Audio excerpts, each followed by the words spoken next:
Mbah Wira itu memuntahkan banyak sekali cairan-cairan hitam pekat dan baunya tuh sangat menyengat.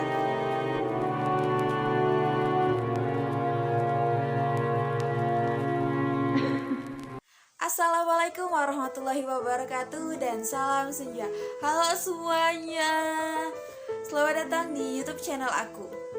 Oke guys, aku udah 2 minggu ini belum ada upload video. Jadi aku sebelumnya mengucapkan permintaan maaf sebesar-besarnya untuk teman-teman yang sudah subscribe atau juga yang sudah mengikuti channel YouTube aku. Maaf ya guys, ya karena kalian tahu sendiri lah, aku masih kelas 3 SMA. Jadi ya antara tugas sekolah online, juga ada beberapa kegiatan yang aku lakukan beberapa minggu ini. Jadi aku belum bisa ngupload video gitu. Oke, kali ini aku akan menceritakan kembali cerita tentang tiang kembar dia bukan nenekku. Berarti ini adalah lanjutan dari video sebelumnya, part 1 dan part 2. Jadi ini adalah part 3 dari cerita yang diceritakan oleh Simple Man. Oke, sebelum kita mulai ceritanya, jangan lupa like, comment, share, and subscribe. Jangan lupa nyalakan lonceng notifikasinya. Oke, sudah siap ya guys? Kita mulai ceritanya. 1, 2, 3. Bus mulai meninggalkan rumah Pak Imron. Para santri ini melantangkan ayat-ayat Al-Quran dan bacaan-bacaan doa yang diberikan oleh Pak Iwan kepada mereka semua. Tapi guys, bukan suasananya itu menjadi tenang gitu karena bacaan-bacaan Al-Quran dan bacaan-bacaan doa yang dilantunkan para santri di dalam bus itu. Tapi malah perjalanannya makin mencekam guys. Bayangin aja, jadi kayak di dalam bus itu kan orang-orang baca doa, baca ayat-ayat Al-Quran, tapi kayak suasananya itu makin lama makin mencekam, makin merasa bulu kuduk mereka itu merinding gitu di dalam bus itu. Nah, ketika bus itu sudah mulai memasuki hutan, Mbah Wira ini tiba-tiba ketawa guys. Dia ketawa betul, nyaring-nyaring. Jadi dia itu kayak ngerasa gak takut dengan apa yang dilakukan para santri itu. Jadi dia kayak gak mempan gitu guys, dibaca-bacain Al-Quran, di ayat-ayat Al-Quran gitu. Dia kayak gak takut gitu. Jadi di dalam perjalanan itu guys, bus ini sempat berhenti. Jadi kayak ada tiba-tiba suara hentakan gitu, suara hentakan yang membuat bus itu tiba-tiba langsung berhenti. Nah habis itu Mbah Wira tuh ketawa lagi guys. Pokoknya kayak apa sih, kalian bayangin ketawanya setan itu, ketawanya orang yang dirasukin sama jin itu kayak apa? Pokoknya merinding banget. Pak Iwan meminta para santri itu kembali membacakan doa-doa dan ayat Al-Quran yang sudah dia bagikan tadi. Nah baru habis itu dia ke depan tuh datangin si Pak Supir. Ya dia nanya, "Pak, kok tiba-tiba busnya berhenti ya?" gitu. Pak Supir yang kebingungan juga, ini si supir bus ini juga bilang, "Ya saya nggak tahu Pak, ini kenapa tiba-tiba berhenti." Pak Iwan yang sedikit kebingungan dengan situasi yang dialamin mereka di dalam bus ini juga, dia memantapkan hatinya dan bilang, "Bismillah Pak, ayo kita jalan lagi," gitu. Dia bilang gitu ke Pak Supir bus. Alhamdulillahnya busnya ini bisa jalan lagi. Jadi kan masih dalam perjalanan gitu. Jadi si Pak Supir ini melihat kanan dan kiri jalan itu banyak banget bangsa memedi apa sih? Si supir ini melihat banyak bangsa halus yang berjejer di pinggir jalan gitu. Jadi kayak nyambut kedatangannya bus itu gitu di tengah-tengah hutan itu. Tuh kalian bayangin, kalian jadi Pak Supirnya tuh bakal kayak mana. Jadi Pak Supirnya tuh sambil nyupir tuh cuma bisa bilang istighfar gitu sambil takut. Setelah melewati berbagai macam cobaan, akhirnya busnya ini berhenti guys. Ternyata mereka sudah hampir sampai di tempat tempat yang mereka tuju, pondok pesantren itu. Nah, habis itu karena busnya ini nggak bisa masuk ke pondok pesantren karena jalan yang mereka akses untuk ke sana itu nggak bisa masuk bus. Jadi busnya itu diparkir di pinggir jalan. Baru habis itu mereka turun semuanya ini. Jadi sambil bopong Mbah Wira itu yang diikat tangan sama kakinya. Semakin mereka masuk, semakin mereka dekat ke pondok pesantren itu, si jin yang ada di dalam Mbah Wira ini, yang awalnya kayak kelihatannya kalian tau lah kayak mana sifatnya, sombong, terus kayak ketawa gitu, kayak pokoknya nggak ada takut-takutnya gitu. Tiba-tiba tuh meraung nangis gitu, minta dilepasin. Terus habis itu dia juga ngancam bahwa kalau nggak dilepasin itu bakal ngelukain Mbah Wira gitu. Mereka pun akhirnya sampai di pondok pesantren. Jadi kalau digambarkan di sini suasana pesantrennya itu nggak seperti yang dibayangkan Della gitu. Dia bilang di kiri dan di kanan itu dia bisa melihat pohon di mana-mana. Selain itu, tiba-tiba tuh perasaan Della tuh nggak enak.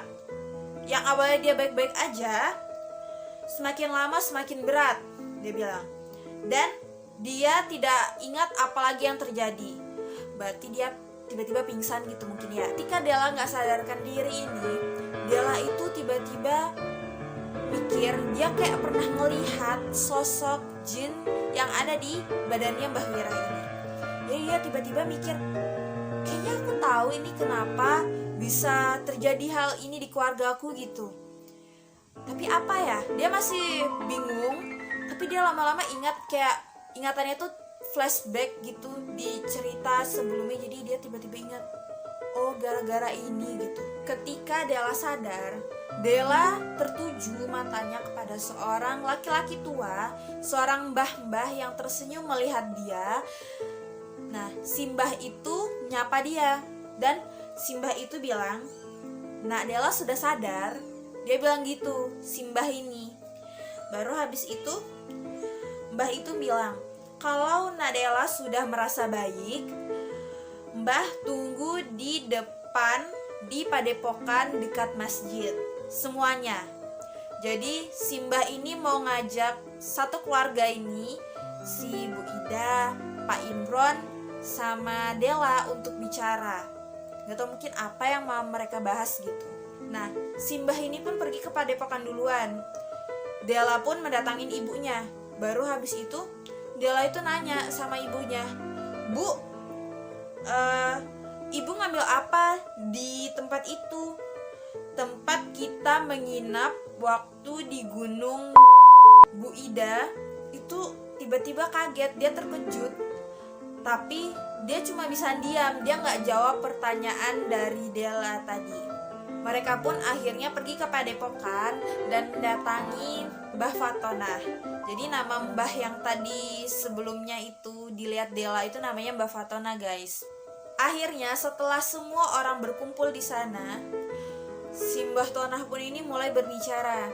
Jadi dia bilang, "Saya harus kasih tahu dulu, kalau Mbah Wira saat ini disembunyikan di tempat yang sangat jauh. Mbah Wira ini gak bisa pulang, gak bisa juga dituntun pulang. Jadi sebelumnya saya harus menyampaikan ini. Mohon maaf bila saya tidak dapat membantu banyak, tapi saya akan coba sebisa mungkin. Semoga Allah memberikan kita kemudahan." Setelah itu Mbah Tona kembali lagi berbicara. Dia bilang, "Sebelum kejadian ini menimpa kalian, adakah di antara kalian yang bermimpi bertemu dengan seorang wanita cantik?" Karena Della ini merasa dia pernah bertemu dengan wanita cantik yang dimaksud. Karena Della ini merasa dia memang pernah didatangi oleh wanita cantik yang dimaksud Mbah Tonah. Karena Della ini menyadari bahwa sebelumnya dia memang pernah didatangi oleh wanita cantik yang dimaksud oleh Mbah Tonah ia pun mengatakan, ya saya Mbah, saya memang pernah didatangi oleh wanita cantik itu. Mbah Tonah membacakan ayat serta memijat tengkuk Della, dan tiba-tiba Della itu merasa perutnya mual dan Della pun tiba-tiba memuntahkan sesuatu. Tahu nggak yang dimuntahkannya dia itu apa? Di sini dikatakan itu seperti ikan lele, tapi bukan ikan lele.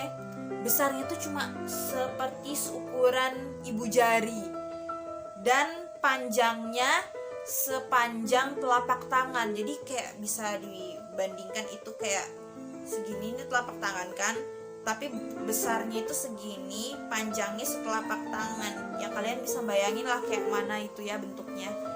Mirip kayak ikan lele, tapi bukan ikan lele. Mbah ini kenapa tiba-tiba kok Della memuntahkan ini gitu. Baru Mbah Tonah itu dengan santai hanya bilang, oh ini memang ternyata yang diincar oleh jin itu sebenarnya bukan Mbah Wira, tapi Della sebenarnya. Setelah itu Mbah Tonah pun menatap ke arah Bu Ida, dan akhirnya dia pun menanyakan sesuatu kepada Bu Ida. Bu, bisa ceritakan ke saya, apa ya waktu itu ibu ambil di sebuah kamar di penginapan? Dengan sedikit was-was dan ketakutan, Bu Ida pun bilang, ya Mbah, saya mengambil sebuah kalung dari kamar itu. Nah, sontak di situ semua orang kaget gitu kan. Mbah Tonah pun nanya lagi, itu punyanya ibu? Ya, Bu Ida yang karena tahu memang dia salah, ngambil yang bukan miliknya dia, jadi dia hanya bilang, bukan Mbah, itu bukan punya saya. Mbah Tonah pun nanya lagi ke Bu Ida, sekarang ibu tahu di mana kalung itu berada? Bu Ida cuma bisa bilang, enggak Mbah, saya nggak tahu di mana kalung itu sekarang. Saya sempat bawa kalung itu pulang ke rumah, tapi setelah saya sampai di rumah kalung itu tiba-tiba hilang Mbah. Mbah Tonah pun bilang bahwa nggak usah dicari Bu, sebenarnya kalung itu sudah dibuang sama Mbah Wira. Loh, Mbah Wira yang buang? Dia bilang, saya akan menjelaskan dulu titik permasalahannya. Kenapa bisa jadi seperti ini? Kalung itu sudah berpindah-pindah tangan dari satu keluarga ke keluarga lain. Tujuannya cuma satu, membawa bala bencana bagi mereka yang menyimpannya. Berarti sudah ketahuan kan itu masalahnya dari mana? Dari si kalung itu guys. Jadi Bu Ida ini ngambil sesuatu yang bukan haknya. Dia padahal nggak tahu itu punya siapa, tiba-tiba dia ngambil dan ternyata itu di dalam kalung itu ada isinya guys, ada isi jinnya gitu. Jadi jinnya itu sebenarnya memang niatnya mau nyelakain keluarga itu. Astagfirullah. Di penjelasannya Mbah Tonah ini, si Mbah Wira ini bukan orang sembarangan guys. Mbah Wira ini adalah getih anget, dan dia itu menjadi tiang kembar di sini diceritakan. Dan yang jadi masalahnya ini, jin yang merasukin Mbah Wira itu jodohnya dia. Jadi makanya susah jinnya itu mau keluar di badannya Mbah Wira. Mbah Wira bisa aja nolak. Mbah Wira juga bisa ngelawan jin itu, karena getih anget tidak dapat dengan mudah dirasuki. Namun ya kalian tahulah, jin itu makhluk yang manipulatif. Dia akan terus membuat orang itu yang dirasukin dia itu menderita. Dia bisa membawa kesengsaraan. Ya kenapa? Kenapa itu bisa terjadi? Ya karena si Bu Ida itu, dia sudah membawa benda yang seharusnya tidak boleh diambil, tapi dia bawa padahal itu juga bukan miliknya dia. Jadi itu yang aku sedih ya di sini ya guys. Mbah Wira itu ternyata dia itu menerima jin ini, tapi dengan satu syarat. Jin ini nggak boleh melibatkan keluarganya dalam musibah dan penyakit yang sedang siap ditumpahkan jin ini untuk keluarganya mereka guys. Aku sih kasihan banget gimana menderitanya Mbah Wira ketika jin itu masuk ke dia. Dan juga ya mungkin pasti nyesel banget sih Bu Ida, itu gara-gara tahu itu kan penyebabnya gara-gara dia juga. Jadi kayak masuk itu jinnya itu ke dalam Mbah Wira itu gara-gara kalungnya dia ambil gitu.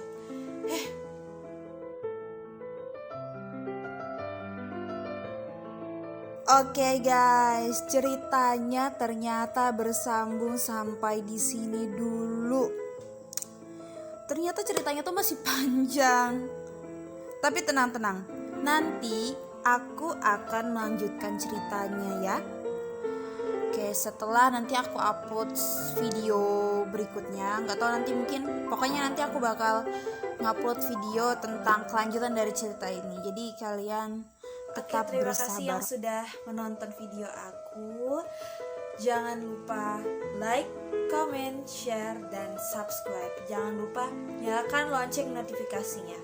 Bagi kalian yang ingin merequest cerita-cerita yang ingin aku bahas atau aku ceritakan, kalian bisa saja tambahkan di kolom komentar atau juga di email yang aku taruh di deskripsi video. Oh iya, di deskripsi video aku juga menaruh akun-akun sosial media aku dari IG, Instagram, sama Facebook. Oke, jangan lupa di follow guys. Terima kasih dan sampai jumpa. Assalamualaikum warahmatullahi wabarakatuh.